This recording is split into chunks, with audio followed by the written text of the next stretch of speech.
Buenas, meus amigos, por aqui Fabrício Marques, Pedra Moura, consultoria agropecuária. E eu tô aqui hoje para te alertar sobre os perigos da ILP. É justamente essa a intenção, porque existem também.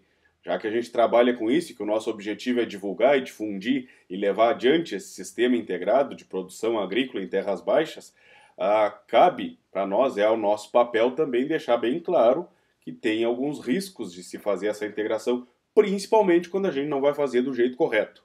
Tá? Então tem alguns problemas que são reais e que eu não vou nem fazer muita volta para esclarecer quais são.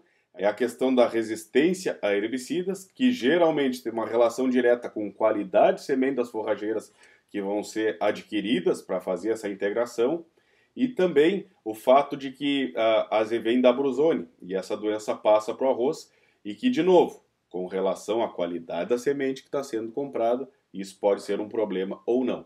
Mas eu quero começar falando sobre os problemas de total erro de avaliação. Tá? Como uma frase que eu ouvi esses dias que em determinada lavoura a culpa da resistência, de ter resistência naquela lavoura, era do gado. Quando eu escutei aquilo, eu disse, não é possível, não estou ouvindo isso. Quer dizer então que este capim aqui dentro dessa lavoura se tornou resistente porque teve pecuária nessa área? Não, pelo amor de Deus. A pecuária não tem culpa da resistência, a culpa da resistência é nossa. Primeiro, de ter resistência por algum mau uso da ferramenta química, ter gerado essa resistência dentro da propriedade. E o segundo erro, que a culpa também é nossa, é o fato de, sabendo que tem resistência dentro da propriedade, colocar o gado numa área onde tem planta daninha resistente e depois passar para uma área limpa sem dar um devido período de descanso, tá? Para limpeza do sistema digestório. Isso, inclusive, tem um trabalho que foi feito na Unipampa de Itaqui, com o professor Carlos Schadler, que ele foi feito um trabalho com o gado encerrado, sendo fornecido semente de capim arroz e de arroz preto e vermelho, e foi feita uma avaliação de quanto tempo levava para limpar o sistema digestório do gado até parar de sair nas fezes. Tá? Então isso para o arroz foi em torno de 7 dias e para o capim um dia a mais. Mas então na média aí, a gente, uma semana ou 8 dias, a gente já estaria livre dessa contaminação. É um fato que o gado, se a gente não cuidar, ele vai multiplicar o problema dentro da propriedade. Mas, de novo, por um erro nosso, um erro de manejo nosso, a culpa não é da pecuária. O gado não tem como a gente fornecer aveia e ele estercar alfafa. O gado vai estercar o que a gente fornecer para ele comer. E se, sabendo disso, que a gente tem dentro da propriedade uma área com resistência, a gente trocar o gado de campo sem esse devido cuidado e dizer que a culpa da resistência é do gado, pelo amor de Deus. Tá? Mas então eu só queria chamar a atenção desses esses problemas, que alguns de fato são problemas, e essa multiplicação do problema é um fato, tá? Só que a gente tem que cuidar muito nas avaliações, na maneira que a gente vai falar as coisas. Tá? Então a pecuária é o motivo da resistência, pelo amor de Deus. O motivo da resistência é o mau uso das tecnologias. Tá? Então, inclusive, não existe uma maneira mais eficiente da gente conseguir manejar este problema da resistência que não seja com rotação de culturas e integração com a pecuária. Um sistema integrado de produção com cobertura permanente, cobertura de inverno, forrageiras de inverno, e rotação de culturas, rotação de princípios ativos, mecanismos de ação principalmente, para que a gente consiga aos poucos ir manejando esta questão da resistência e diminuindo o problema. Tá? Mas para contextualizar, tirando agora essa parte desse erro de avaliação, que eu abri o vídeo falando disso, porque eu me lembrei disso agora, que eu tinha escutado essa frase e ela me incomodou muito. E quando eu ouvi, já meio que na hora eu pensei, eu vou ter que botar isso num relato de caso. Tá? Mas eu quero, assim como eu tenho feito nos últimos vídeos, tô pegando alguns cases, algumas situações pelas quais eu passei para embasar as questões técnicas que a gente vai conversar, técnicas ou operacionais ou práticas de resultados, enfim, de avaliações, de observações que a gente fez. E eu acho que é um caminho interessante, porque daí eu vou contando as histórias de como que eu me deparei com aquele problema, com aquela situação, e de como que eu aprendi a lidar com ela e como que eu me posiciono perante ela até então, ou a partir de então, na verdade, né? Tá? Então, fazer uma pausita aqui para a gente rodar a vinheta do início do vídeo, e eu começo contando para vocês então esses problemas que eu passei para a questão da resistência, que tem relação direta com qualidade de semente, bem o que eu falei no início do vídeo. Tá? Vamos rodar a vinheta, a gente já segue o baile. Vamos lá, prender e fogo.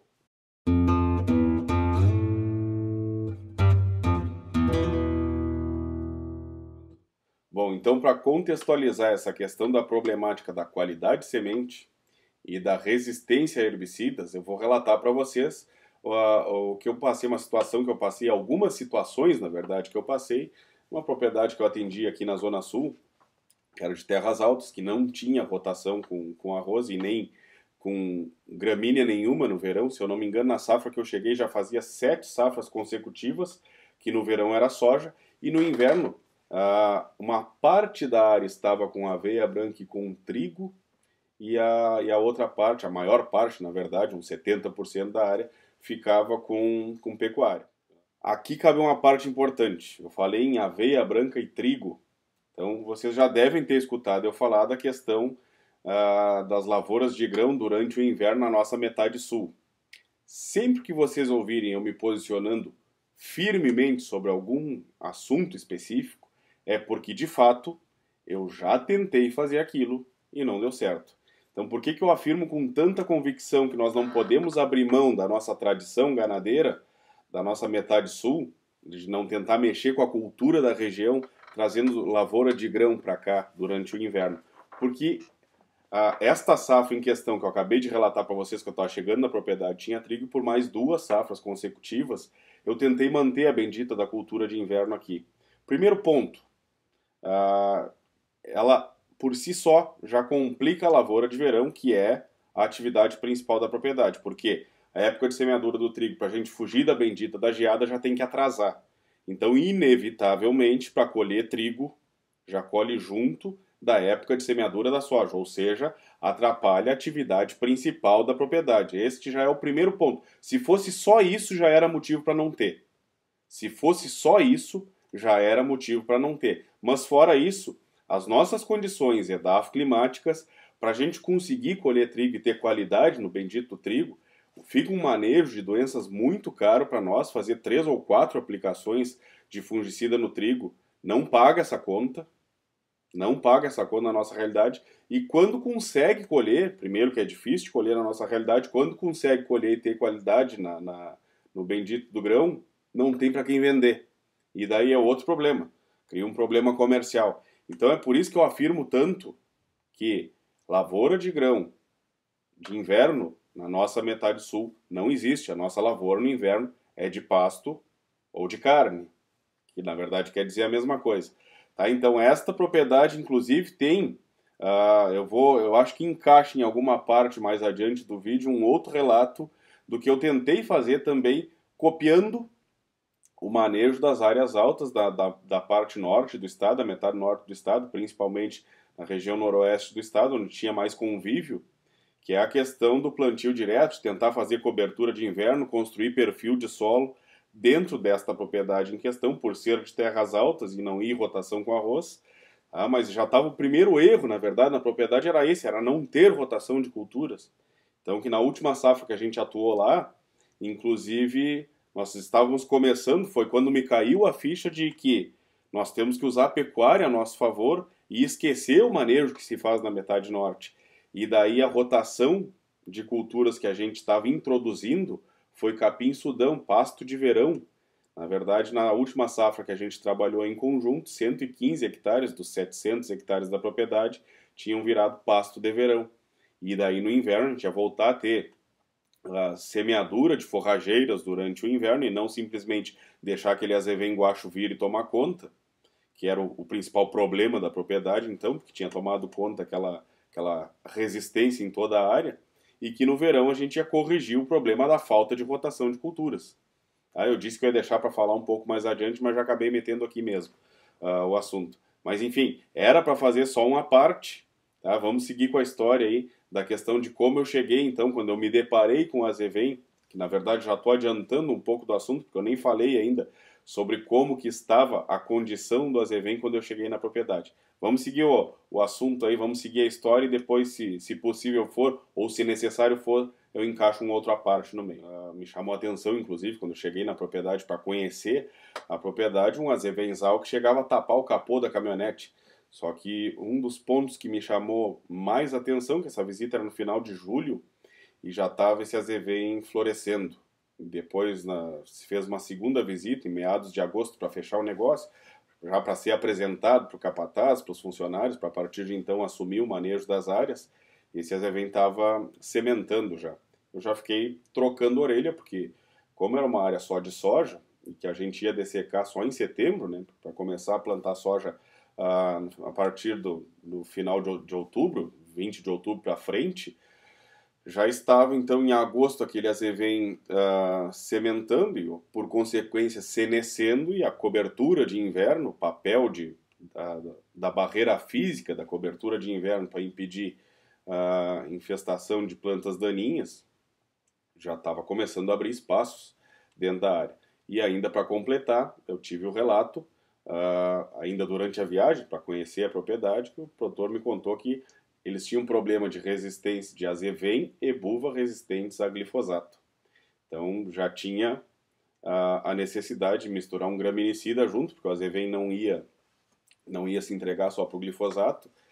E o manejo da buva, quando eu cheguei na propriedade, tinha um estoque de clorimuron na fazenda lá que dava para usar em toda a área aí, a dose recomendada, e foi o que eu fiz então. Então, junto das dessecações, já incluí um cletodin por causa da questão esse graminicida por causa da questão do azevém resistente, mas que já estava meio em final de ciclo e meio senescendo por conta, já com pouca área foliar, e ainda assim mesmo colocando graminicida pela condição que estava quando se aplicou, ainda tinha algum escape. Mas o pior de tudo foi a bendita da buva, que coloquei o clorimuron junto da dessecação e aquilo foi um fiasco, né? Então, depois pegando o relato do capataz, que ele tinha feito 2 manejos de inverno com metsulfuron e tinha escape de buva. Então, já tinham sido 3 aplicações, 2 de metsulfuron e uma com um clorimuron que eu botei na dessecação, e estava sempre tendo escape de buva. Lógico que não era toda a buva que sobrava, mas sempre sobrava uma parte considerável dessas plantas, e na lavoura depois de plantada tive que colocar o cloransulan, né, que é o Pacto, que é o único herbicida seletivo para soja que a gente tem para manejo de buva depois da lavoura nascida, e ainda assim sobrou também um pouco de buva mesmo depois dessa 4ª aplicação de ALS na mesma safra, no mesmo ano, digamos assim. E então identifiquei que não era só a questão do glifosato, a buva estava resistente também a inibidores de ALS. E isso tem uma relação direta com uma economia que se tenta fazer quando está começando com a bendita da integração lavoura-pecuária, que o pessoal acha caro comprar semente com todas as letras, semente de verdade, para as forrageiras de inverno. E vocês vejam que economia que foi gerada nessa propriedade, porque depois, conversando com o capataz, com o veterinário que atendia a parte da pecuária, desde o início do manejo lá, e ele me relatou que naquela fazenda nunca tinha sido semeado azevém. O que eles faziam era trazer do noroeste do estado aveia preta, de uma outra propriedade, que fazia parte da parceria essa, e que também plantava lá no noroeste, trouxeram então essa aveia preta que não era semente, semeavam aveia preta na propriedade lá do noroeste e colhiam para usar para consumo próprio. E veio de brinde, dentro dessa semente de aveia preta, tanto a buva quanto o azevém, já com a resistência instalada, então veio de carona aí. E acabou que aquele azevém foi tomando conta, se multiplicando dentro da área, e tomou conta da propriedade, tanto que eles nem semeavam mais. Na safra que eu cheguei, não faziam mais semeadura de forrageira de inverno, porque o azevém tomava conta da propriedade. Só que tomava conta da propriedade com um ciclo extremamente curto e multiplicando cada vez mais o problema. Aqui cabe um outro à parte, que é a questão do trigo. Juntando com essa questão do azevém resistente, vocês imaginem uma das principais plantas daninhas do trigo, por ser gramínea, são da mesma família, é o bendito azevém. E daí dentro da lavoura de trigo era mais um problema para a gente encarecer o manejo do trigo, porque para controlar o bendito do azevém tinha que se usar um graminicida que obviamente fosse seletivo para o trigo, ficava um tanto mais caro de novo. Então, mais uma coisa para dificultar a inclusão de uma lavoura de grão durante o inverno dentro desse manejo aí. Mas obviamente que neste ponto a culpa não é do trigo, este ponto a culpa é do azevém já ter vindo com a resistência e acabava sendo um encarecedor do manejo do trigo. Então inviabilizava mais um pouco ainda essa lavoura, que ela ficava também, além de, voltando lá do que eu falei antes, atrapalhar a semeadura da soja, que por si só já era um problema, era uma lavoura cara, tanto de herbicida quanto de fungicida. Então, em resumo, lavoura de grão no inverno não é para nossa realidade. Vamos seguir o baile. Então vamos fazer deixa eu contar para vocês como é que era o manejo que tinha que fazer. Então, o glifosato, obviamente que a dessecação não escapava do glifosato, por causa das outras plantas gerais que tinham para serem dessecadas, né? Mas para o azevém tinha que colocar o clethodim e o óleo, o graminicida não pode ir sem óleo, e para o manejo da buva, já que os inibidores de LS não estavam mais funcionando, eu tive no primeiro ano, usei 2,4-D, junto com o glifosato. Sobrou buva. Daí, neste meio tempo, saiu o saflufenacil, o HIT. A BASF lançou esse produto com uma eficiência muito alta, mas para aquela condição de pressão que eu tinha e o porte das buvas que escapavam do manejo de inverno, também não foi suficiente. Então eu dava uma torrada rápida na buva e depois ela pegava a rebrotar. Para resumir, eu estava tendo que usar o saflufenacil associado ao 2,4-D, junto do glifosato nessas dessecações. Então para fazer uma única aplicação, fazia uma mistura de 5 produtos dentro do tanque. Era glifosato, clethodim, o óleo, saflufenacil e 2,4-D. Esse monte de mecanismo de ação, de formulação diferente dentro da mesma cauda, já joga a qualidade de aplicação lá para baixo.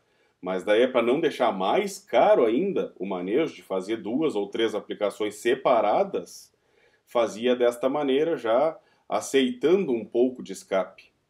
O resumo da ópera, que a cada safra que passava tinha um pouco mais de escape e o problema ia ficando cada vez maior, essa mistura caríssima de herbicida ficando cada vez menos eficiente.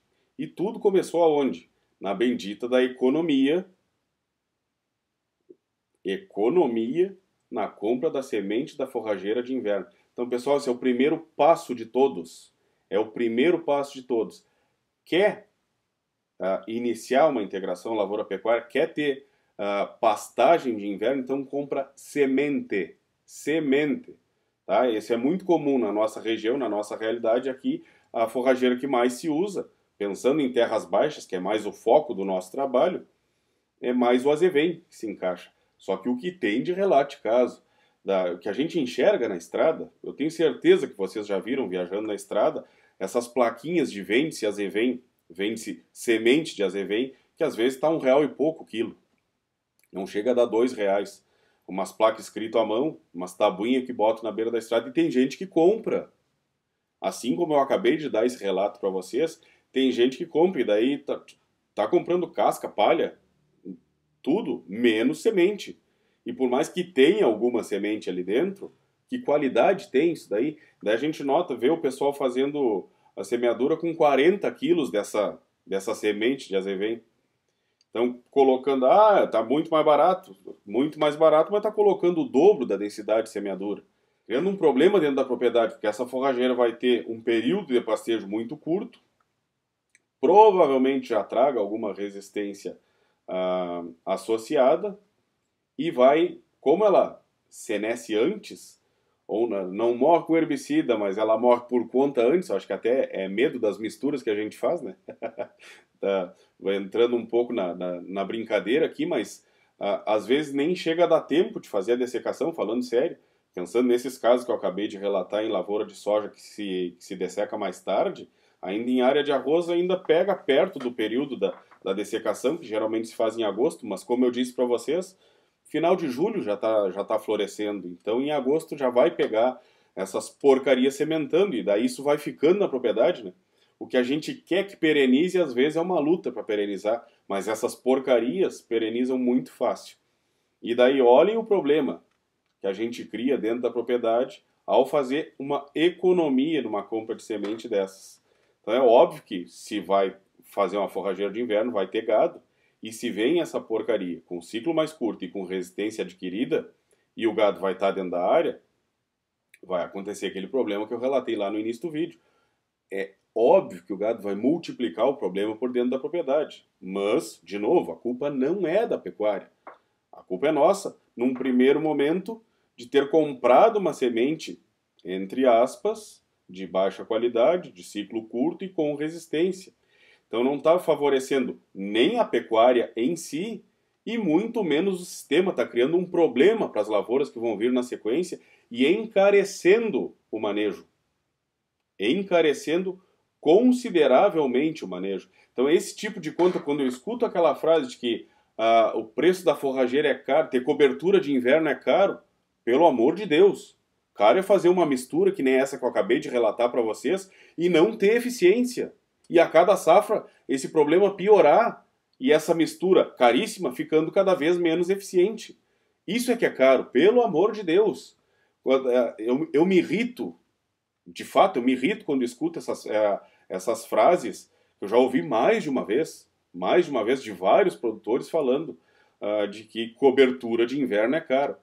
Tá? Se vai ter pecuária que vai se beneficiar, que vai consumir aquela forragem, e tu vai estar produzindo alguma coisa, daqui a pouco tirando aquele custo, que na maior parte dos casos, sendo bem manejada, vai lucrar com a atividade, mesmo um período curto de pastejo dessas áreas integradas com a lavoura, dá para ganhar dinheiro em cima, dá para, no mínimo, empatar e passar a pecuária para uma outra área de pastagem que não vá ser lavoura.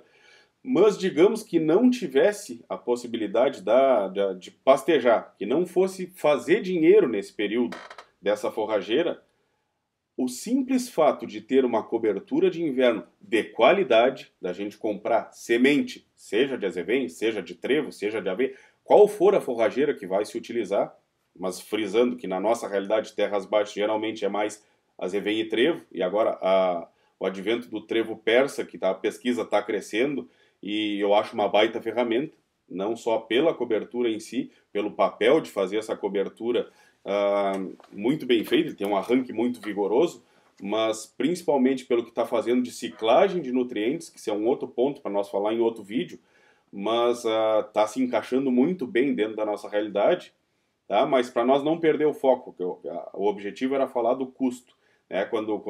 Inclusive quando vocês escutarem alguém falar que cobertura de inverno é cara, mostrem esse vídeo para a pessoa.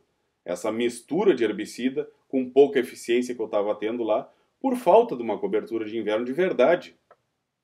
Então, para concluir o raciocínio, se a gente fosse colocar uma cobertura de inverno mesmo sem pastejo, lógico que vai criar um problema da palha depois que o volume de palha para as nossas áreas de várzea fica inconcebível, daí a gente não consegue plantar. Mas é uma situação hipotética, só para a gente raciocinar economicamente em cima disso. Se fosse colocar uma cobertura de inverno sem pastejo e gastar 200 e poucos reais que seja, fazendo ciclagem de nutrientes pelas plantas de cobertura, melhorando a fertilidade do solo, cobrindo fisicamente esta área para evitar a infestação de plantas daninhas, isso por si só já paga essa cobertura de inverno. Os benefícios agronômicos que vão vir para essa área já estão pagos.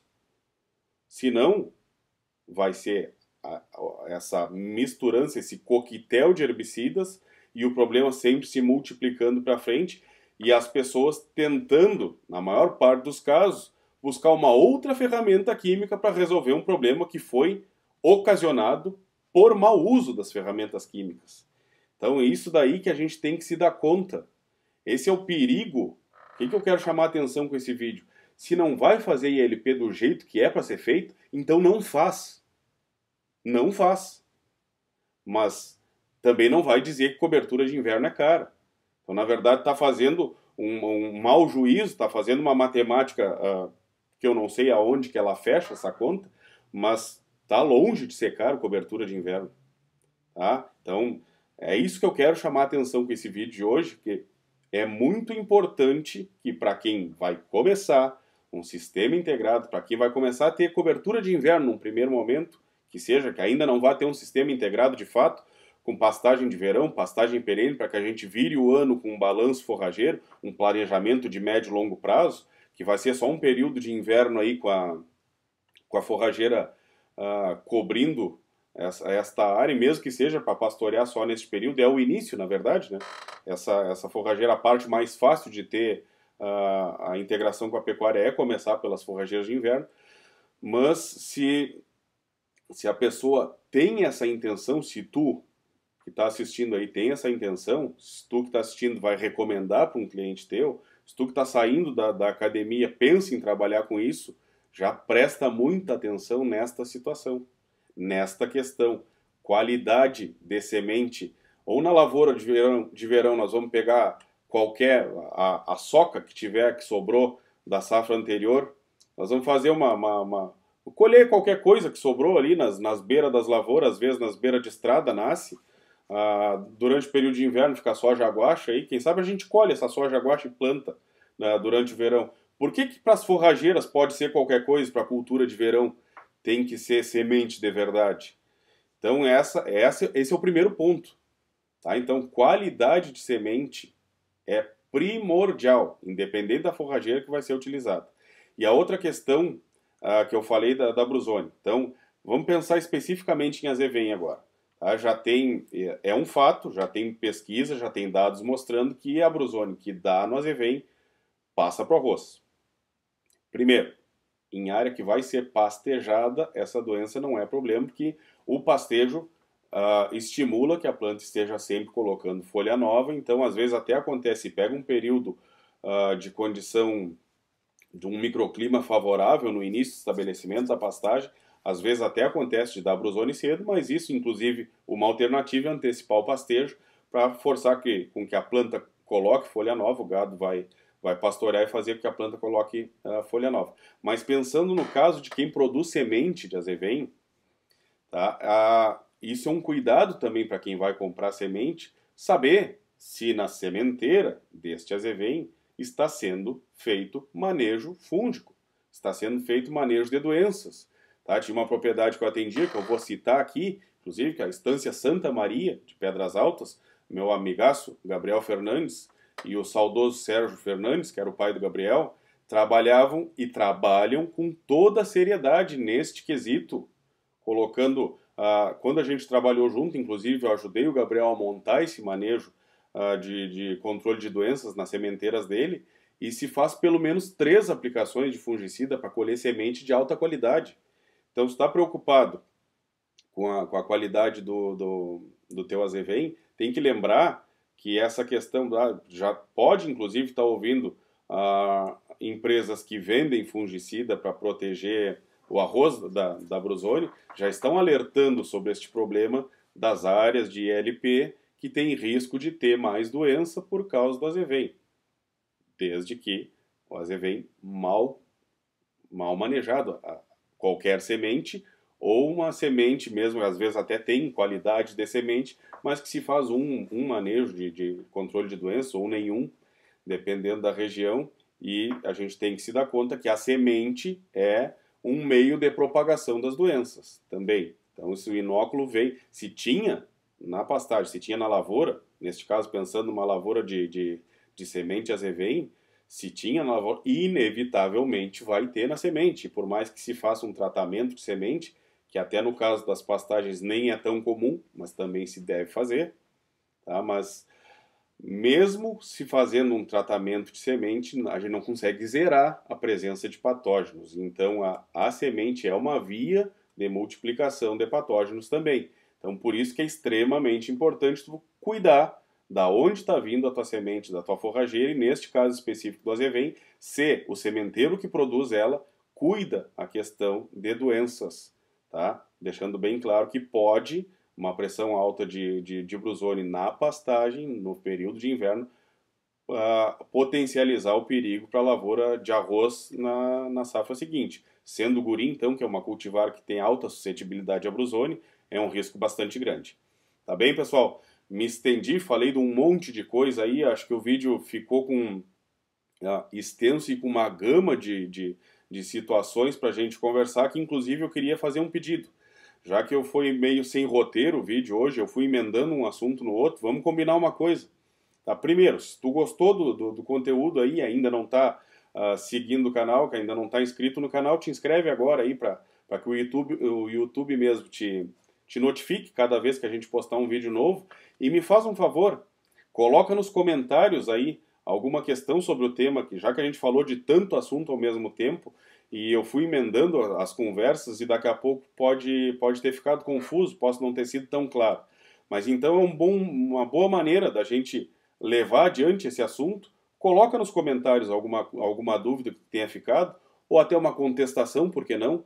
Tá? Para a gente daqui a pouco esclarecer melhor tudo que a gente conversou, porque foi um lote de coisa.